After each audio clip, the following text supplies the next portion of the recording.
Sarah and I are in charge of like onboarding and training up the counselors. We're looking for enthusiastic young adults, preferably in the 20-something year age group, but not necessarily. We can go a little bit beyond that. But people who have some real lived experience within the LGBTQ space, or at least very strong allies in this space, and are ready to get excited. It takes a lot of energy and joy and to be able to like guide these kids and lead them and be that fun example.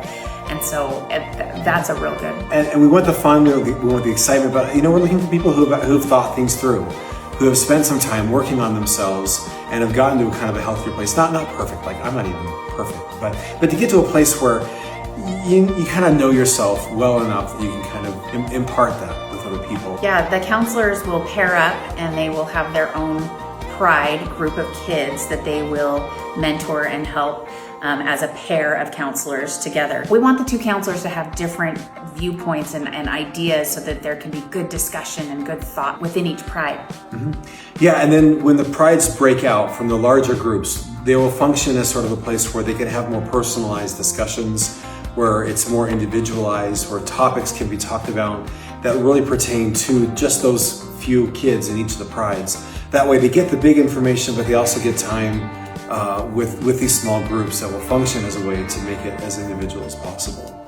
Yeah, working in small groups is really advantageous for a lot of growth, that the more you can have that personal connection with your group and with your counselors, it can help you come to lots of conclusions and develop things in your own mind. And so those small groups are great. The big group learning is great too, but being able to discuss things after you've learned something in the small groups helps reinforce and solidify the things that you want to take with you. And so we are bringing on people that we're vetting fairly thoroughly. We are interviewing. We are bringing on some from last year that worked out really, really well. And so I think what we're championing is this, are these counselors that I think are going to be really high energy, a lot of fun, but also have a deep spiritual connection and have worked out a lot of stuff for themselves and will be able to offer a perspective to the teenagers. The application is available on the website listed below. I hope it's listed below. But we will be taking applications at least through the early part of April, and hopefully be able to onboard as many talented, enthusiastic, thoughtful young adults into the space.